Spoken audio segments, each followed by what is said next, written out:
तू एक काम कर, तू घरी जा आणि आराम कर. चल. नाही आर्या, त्या देवी सिंगला फासेवर चढवत नाही ना, मी आराम करणार नाहीये. हे बघ, तू कोर्टात हजर असलीस किंवा नसलीस तरी त्याला शिक्षा होणारच आहे. नाही आर्या, आपल्याला वाटतं ना एवढं सोपं नाहीये हे. तू आज बघितलंस ना कोर्टात त्यांनी कशी उत्तरं दिली. केस अगर ऐसे ढीले चलता रहा ना तो वो छूट जाएगा. कुछ प्लान करके वो रास्ता निकाल लेगा. इसलिए हमें उसके 4 कदम आगे का सोचना पड़ेगा. आर्या, एक लक्षात ठेव, इतर केसमध्ये आरोपी वेगळा असतो आणि वकील वेगळा असतो, पण या केसमध्ये त्यानेच केस लढायचा निर्णय घेतलाय. याचा अर्थ त्यांनी नक्कीच काहीतरी प्लॅन केला असणार. त्याचे प्लॅन कितीही मोठे असू देत, माझ्यासमोर नाहीच चालणार. तेव्हा तू नको काळजी करूस, मी आहे ना. त्याला फासावर लटकवणार म्हणजे लटकवणार.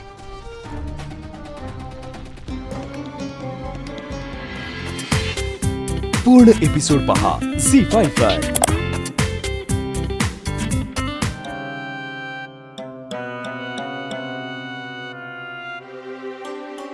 काय व काय झालं, बरं वाटत ना का? काय नाही. मग हात का थरथर कापतोय तुमचा? अगं कोर्टात पहिल्यांदा साक्ष दिले ना, म्हणून थरथरल्यासारखे होते.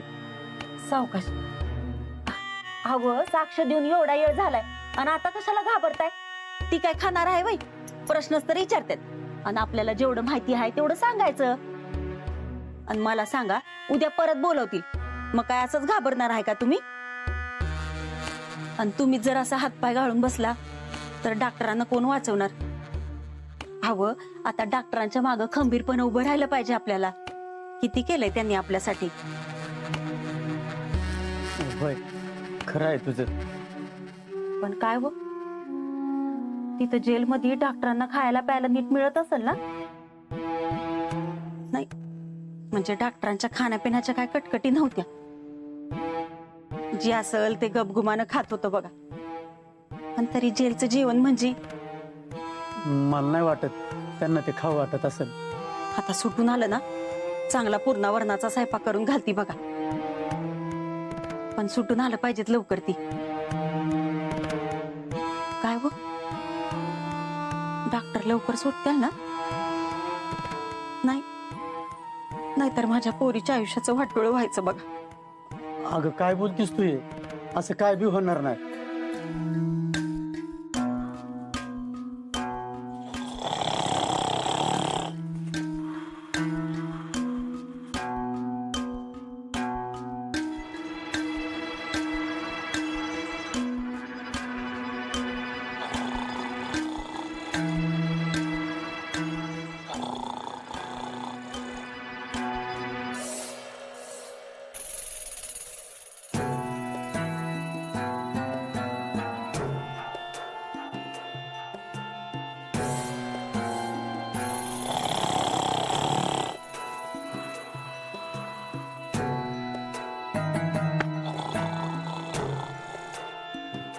हवलदार साहेब, हवलदार साहेब. काय रे, झोपची का? कशाला झोपमोड करतोय?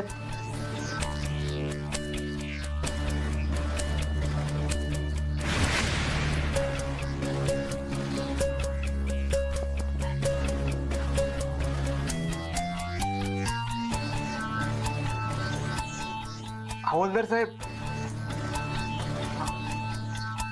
काय? अहो नाही, आतमध्ये झोप येत नाही. मच्छर खूप चावतात. मच्छरदाणी मिळेल का? तू का हॉटेल में रूम बुक केली आहेस का? ते तुला मच्छरदाणी आणून द्यायला? तू जेल मध्ये चल, झोप गप. हो नाही साहेब, खरंच झोप येत नाही. हो, झोपायचं तर झोप, नाहीतर बसून राहा, आम्हाला कामं करून दे.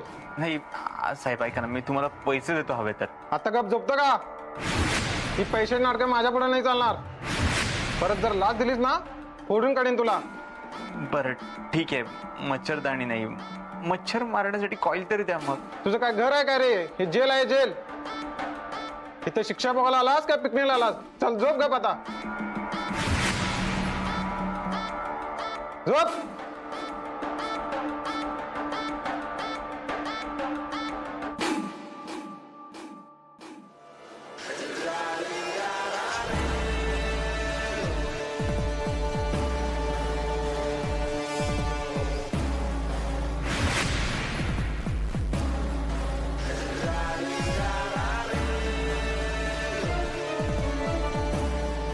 कसं झोपणार? इथं राहणं शक्य नाहीये. लवकरात लवकर काहीतरी करायला हवं. इथून बाहेर पडायलाच पाहिजे.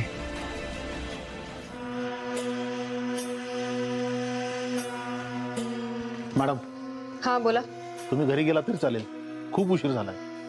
नाही शिकरे, जोवर त्या देवी सिंगला शिक्षा होताना बघत नाही ना, तोपर्यंत पोलीस स्टेशनच माझं घर आहे. तुम्ही वाड्याला सील केलंय ना? हो मॅडम. आपली 2 माणसं आहेत ना वाडाभोवती? हो मॅडम. कारण तो वाडा खूप मोठा आहे. त्याच्या मागच्या बाजूला सुद्धा दार आहे. आपल्याला जराही गाफील लावून चालणार नाहीये. व्यवस्थित बंदोबस्त ठेवलाय मॅडम. शिकरे, मला वाटतं वाड्याची झडती घेतली पाहिजे. मॅडम, पण याच्या अगोदर आपण 2दा वाड्याची झडती घेतल्या, तरी पुन्हा? हो, पण त्यावेळी देवी सिंग बाहेर होता. आपल्या प्रत्येक हालचालीवर त्याची नजर होते. पुराव्यांमध्ये तो फेरफार करू शकत होता, पण आता तो आत आहे. हो मॅडम, तेही खरंच आहे. शिखरे, एक लक्षात ठेवा, एखादी गोष्ट नष्ट करण्यासाठी जाळून टाकली तर खाली त्याची राख उरते, आणि राख साफ करण्याचा प्रयत्न केला तर ज्या ठिकाणी ती गोष्ट जाडली आहे त्या जागेत जाळ्याचे निशाण पडू शकतात. आणि तेही साफ केलं तर त्या जागेत आणि बाजूच्या जागेत नक्कीच काही ना काही फरक पडतो. और वो ढूंढना आना चाहिए. आपल्याला तेच शोधून काढायचंय.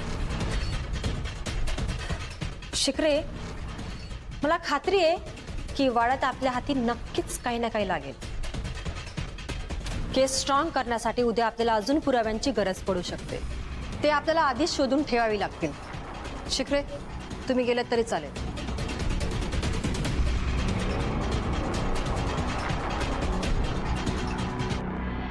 आजीला तर केलंय शांत, पण डॉक्टर, अहो तुमच्या अजून जखमा पण नाही भरल्या. मॅडमनं लयच मारलं होतं ना तुम्हाला.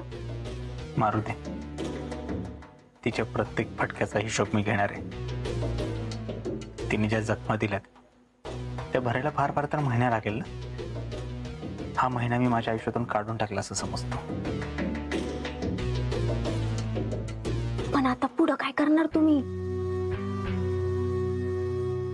पुढच्या वेळी भेटायला येताना मला पैसे आणि माझ्या क्लिनिकमध्ये ज्या गोळ्या ठेवल्या ते घेऊन ये. मी जिथे बसतो ना तिथे उजव्या ड्रॉवरमध्ये या हाताला तिथे गोळ्या ठेवल्यात त्या घे. आणि माझी जी प्रायव्हेट बॅग आहे बघ, मी पेशंट तपासायला बाहेर घेऊन जायचो, त्याच्यामध्ये गोळ्या त्याही घेऊन ये. बाय, ते गोळ्यांचं ठीक आहे, पण जेलमध्ये तुम्हाला पैसे कशाला लागतात? डिंपल, तुला मी 1000 वेळा सांगितलं ना, मला फालतू प्रश्न विचारत जाऊ नकोस. जेवढं सांगितलं तेवढंच करत जा. पण मग गोळ्या का पाहिजे ते तरी सांगा. डिंपल, मी तुला आता काय सांगितलंय? फालतू प्रश्न विचारत जाऊ नकोस. तिकडे ते आर्या कोर्टामध्ये प्रश्न विचारून माझं डोकं खाते, इथे तू खा. त्या आर्या मॅडमनं तुम्हाला प्रश्न विचारले तर बरोबर उत्तर देता, आणि मी प्रश्न विचारला तर त्रास होतोय तुम्हाला. तू इथे माझ्याशी भांडायला आलीस आणि तुला काय वाटलं मी त्या आर्याला खरी खरी उत्तर देतो? आता ते तुम्हालाच माहित. पण वाईट जपून राहा. दिव्या मॅडमच्या नादाला लागून तुमचं काय झालंय तुम्हाला चांगलंच माहित आहे. आता आर्या मॅडमच्या जास्त नादाला लागू नका, नाही तर आयुष्यभर जेलमध्ये बसा. त्यामुळे जपून राहा. चला, वेळ संपला. चला डॉक्टर, येते मॅ, काळजी घ्या. साहेब, एकच मिनिट. डिंपल, आपल्या वाड्यात जी रूपाची डेड बॉडी आहे ती काही करून सेफ ठिकाणी लपव. हे काम तुलाच करायचं. अहो पण निघ.